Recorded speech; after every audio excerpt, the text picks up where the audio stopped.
नमस्कार। राजस्थान डायरी में आपका स्वागत है।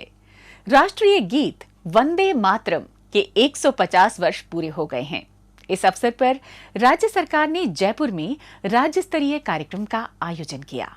मुख्यमंत्री भजनलाल शर्मा ने इस कार्यक्रम में शिरकत की और लोगों से वंदे मातरम की भावना को अपने जीवन में उतारने की अपील की। आइए इसी पर देखते हैं हमारी ये रिपोर्ट।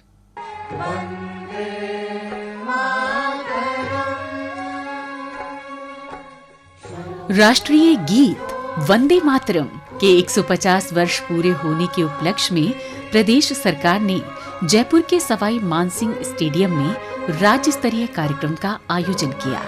इस कार्यक्रम में मुख्यमंत्री भजनलाल शर्मा मुख्य अतिथि के रूप में उपस्थित रहे। इस दौरान मुख्यमंत्री ने प्रदेश के उत्कृष्ट खिलाड़ियों को सम्मानित किया। मुख्यमंत्री ने सभी लोगों को आत्मनिर्भर भारत की शपथ भी दिलाई। इस अवसर पर मुख्यमंत्री ने कहा कि हम सभी राष्ट्रीय चेतना के महान गीत वंदे मातरम के 150 वर्ष पूर्ण होने के साक्षी बन रहे हैं और अमर काव्य की वंदना कर रहे हैं। वंदे मातरम ने हमारे स्वतंत्रता संग्राम को स्वर दिया, जिसने करोड़ों भारतीयों के हृदय में राष्ट्र प्रेम की ज्वाला प्रज्वलित की। उन्होंने कहा कि ये केवल एक गीत नहीं है, बल्कि हमारी सामूहिक चेतना, हमारी आत्मा की पुकार तथा मातृभूमि के प्रति हमारी अनंत श्रद्धा का प्रतीक है। इसके साथ ही मुख्यमंत्री ने कहा कि हम राष्ट्र गीत के 150 वर्षों का ऐतिहासिक उत्सव मना रहे हैं। युवा भारत के भविष्य हैं, राष्ट्र की आशा हैं और इस महान विरासत के संरक्षक हैं। उन्होंने कहा कि वंदे मातरम में भारतीयों का एक सूत्र में बांधने की शक्ति ये गीत हमें हमारी साक्षी पहचान से तथा जड़ों से जोड़ता है। वंदे मातरम केवल अतीत की धरोहर नहीं है, बल्कि आज भी उतना ही प्रासंगिक है। उन्होंने कहा कि जब हम राष्ट्र निर्माण की बात करते हैं तथा विकसित भारत का सपना देखते हैं, तो वंदे मातरम की भावना ही हमारी प्रेरणा है। मुख्यमंत्री ने कहा कि युवाओं को इतिहास के बारे में जानना चाहिए। जब तक स्वतंत्रता संग्राम के इतिहास को नहीं जानेंगे, तब तक आजादी के मूल्य को नहीं समझ पाएंगे। उन्होंने कहा कि वंदे मातरम का इतिहास जानिए, इसके हर शब्द का अर्थ समझिए तथा राष्ट्र प्रेम को जीवित रखिए। उन्होंने कहा कि वंदे मातरम गाइए, इसे अपने दिल में बसाइए, साथ ही देशभक्ति को कर्म में बदलिए। केवल नारे लगाना काफी नहीं है, अपने कर्तव्यों का ईमानदारी से पालन करें और देश को आगे बढ़ाने में योगदान दें। उन्होंने कहा कि युवा भविष्य के भारत के निर्माता हैं। ये कार्यक्रम एक अवसर है जब आप अपने भीतर राष्ट्र प्रेम की अलख जगा सकते हैं। राजस्थान के हर स्कूल, हर कॉलेज में वंदे मातरम की भावना को समझा जाए। हमारे बच्चे केवल इसे गाएं नहीं, बल्कि इसके हर शब्द का अर्थ समझें तथा इसके पीछे की कहानी भी जानें। राजस्थान सरकार इस दिशा में हर संभव प्रयास करेगी। इसके अतिरिक्त मुख्यमंत्री ने कहा कि 150 वर्ष का ये उत्सव हमें याद दिलाता है कि हमारी आजादी आसान नहीं थी। लाखों लोगों ने अपना सर्वस्व न्योछावर किया, तब हमें स्वतंत्रता मिली। हमारा कर्तव्य है कि हम इसकी रक्षा करें और इसे मजबूत बनाएं। उन्होंने कहा कि हम सब मिलकर संकल्प लें कि वंदे मातरम की भावना को जीवन में उतारेंगे, कर्तव्यों का पालन करेंगे, राष्ट्र हित को सर्वोपरि रखेंगे और भारत माता के गौरव को बढ़ाने के लिए निरंतर प्रयासरत रहेंगे। इस दौरान एसएमएस स्टेडियम में लगाई गई राज्य स्तरीय प्रदर्शनी का मुख्यमंत्री ने अवलोकन किया, जिसमें 1857 की क्रांति व भारतीय स्वतंत्रता आंदोलन के नायकों के योगदान से संबंधित जानकारी एवं विकसित भारत से संबंधित पेंटिंग्स दिखाई गई। उन्होंने वंदे मातरम सैंड आर्ट को भी देखा। समारोह में कलाकारों ने राष्ट्रभक्ति के गीतों की और राजस्थान के लोक कलाकारों ने वाद्य यंत्रों के माध्यम से विशेष प्रस्तुतियां दी, जिसने सभी आगंतुकों का मन मोह लिया। सड़क पर वाहन चलाते समय अगर ट्रैफिक नियमों का ठीक से पालन किया जाए तो सड़क दुर्घटनाओं में काफी हद तक कमी लाई जा सकती है। इसी के मद्देनजर मुख्यमंत्री भजनलाल शर्मा द्वारा सड़क सुरक्षा को लेकर उच्च स्तरीय बैठक बुलाई गई, ताकि लोगों को ट्रैफिक नियमों के प्रति जागरूक बनाने और उनका पालन न करने वालों के खिलाफ सख्ती की जा सके। इस बैठक में किन किन मुद्दों पर दिया गया जोर, इसी को बतलाती पेश है हमारी ये रिपोर्ट। नियमों का सही से पालन किया जाए तो सड़क दुर्घटनाओं में कमी लाई जा सकती है। लोग जागरूक हों और यातायात से जुड़े सभी कायदे कानूनों का भली भांति पालन करें, इसके लिए सरकार गंभीर है। इसी के मद्देनजर मुख्यमंत्री भजनलाल शर्मा ने जयपुर स्थित मुख्यमंत्री निवास पर ट्रैफिक एवं सड़क सुरक्षा को लेकर उच्च स्तरीय बैठक बुलाई। इस दौरान मुख्यमंत्री ने कहा कि शराब पीकर वाहन चलाने वाले का लाइसेंस रद्द हो और सड़क सुरक्षा अभियान चलाकर यातायात नियमों का पालन सुनिश्चित किया जाए।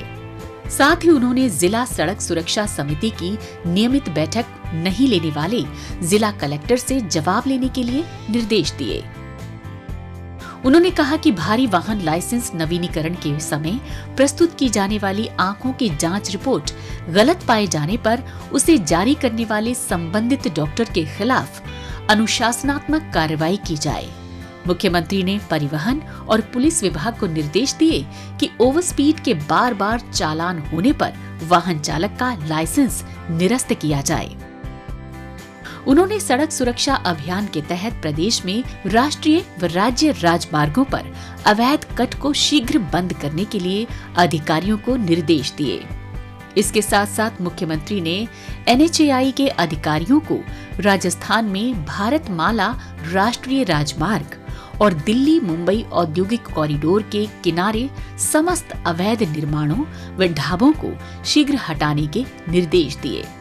उन्होंने सभी राष्ट्रीय एवं राज्य राजमार्गों पर सभी संकेतक और विशेष रूप से राष्ट्रीय राजमार्गों पर आराम स्थल, ट्रक लेबाय और स्लिप लाइन के संकेतकों के निश्चित स्थान पर लगे होने को सुनिश्चित करने के निर्देश दिए।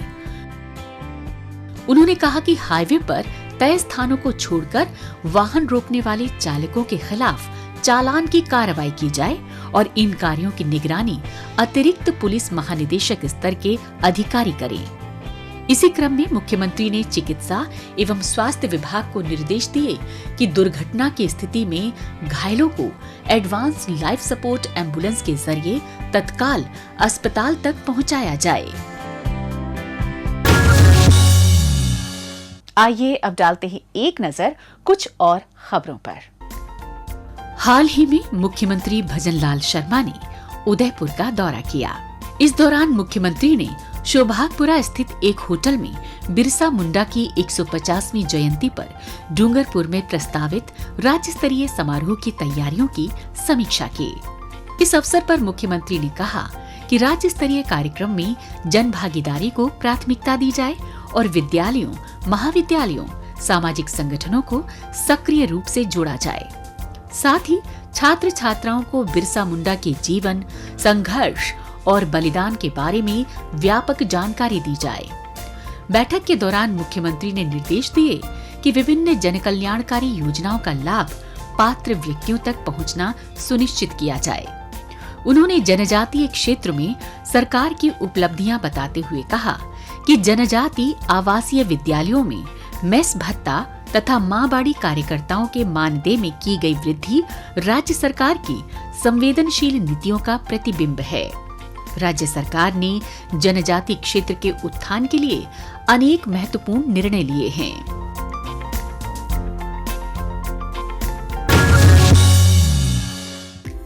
मुख्यमंत्री भजनलाल शर्मा ने गुरु नानक देव जी के 556वें प्रकाश वर्ष के उपलक्ष्य में मानसरोवर स्थित गुरुद्वारे में मत्था टेका और प्रदेश की सुख समृद्धि एवं कल्याण की कामना की।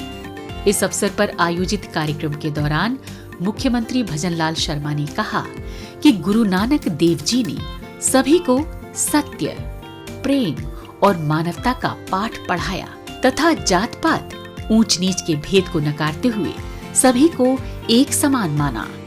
उन्होंने आमजन से आह्वान किया कि गुरु नानक देव जी के बताए हुए मार्ग को अपनाकर आमजन की सेवा व मानव उत्थान के लिए कार्य करें। इसके साथ ही मुख्यमंत्री ने प्रकाश पर्व की बधाई देते हुए कहा कि गुरु नानक देव जी ने एक ओंकार सतनाम अर्थात एक ईश्वर एक सत्य का 500 वर्ष पहले संदेश दिया था। वो आज भी समाज के लिए अमृत के समान है। उन्होंने कहा कि गुरु नानक देव जी ने लंगर के माध्यम से समानता और मानवता का सबसे बड़ा उदाहरण पेश किया। उनका मानना था कि ईमानदारी से मेहनत करो और कमाया हुआ धन दूसरों के साथ बांटो, क्योंकि मनुष्य की सेवा करना ही सच्चा धर्म है। मुख्यमंत्री ने कहा कि सिख धर्म ने हमेशा मानवता, साहस और त्याग की मिसाल पेश की है तथा इस समुदाय के वीरों ने देश की रक्षा में अपना सर्वस्व न्योछावर किया।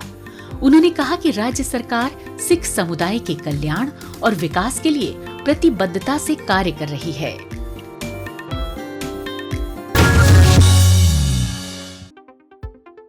आम जन से जुड़ी प्रत्येक समस्या का प्राथमिकता से निस्तारण कर राज्य सरकार द्वारा अंतिम छोर पर बैठे व्यक्ति को त्वरित राहत प्रदान की जा रही है।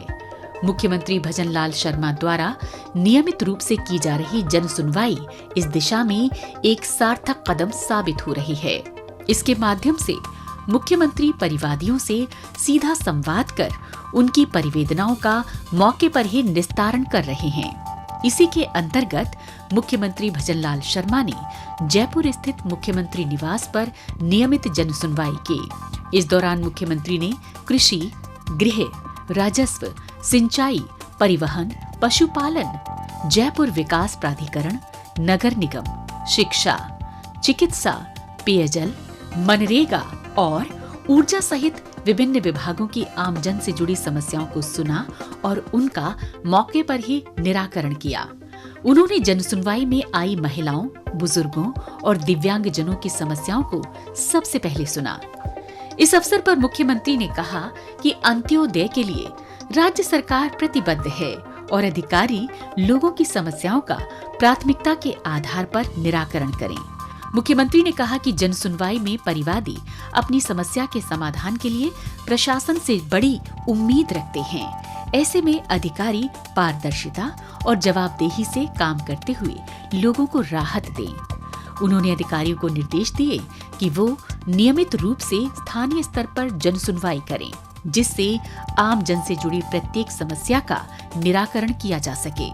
मुख्यमंत्री ने इस अवसर पर विभिन्न सामाजिक संस्थाओं द्वारा आयोजित होने वाले कार्यक्रमों के पोस्टरों का विमोचन किया। इस अवसर पर बड़ी संख्या में जनप्रतिनिधि और आमजन उपस्थित रहे। राजस्थान डायरी में आज बस इतना ही। अगले हफ्ते राज्य की नई नई गतिविधियों की जानकारी के साथ हम फिर होंगे हाजिर। तब तक के लिए दीजिए इजाजत। नमस्कार।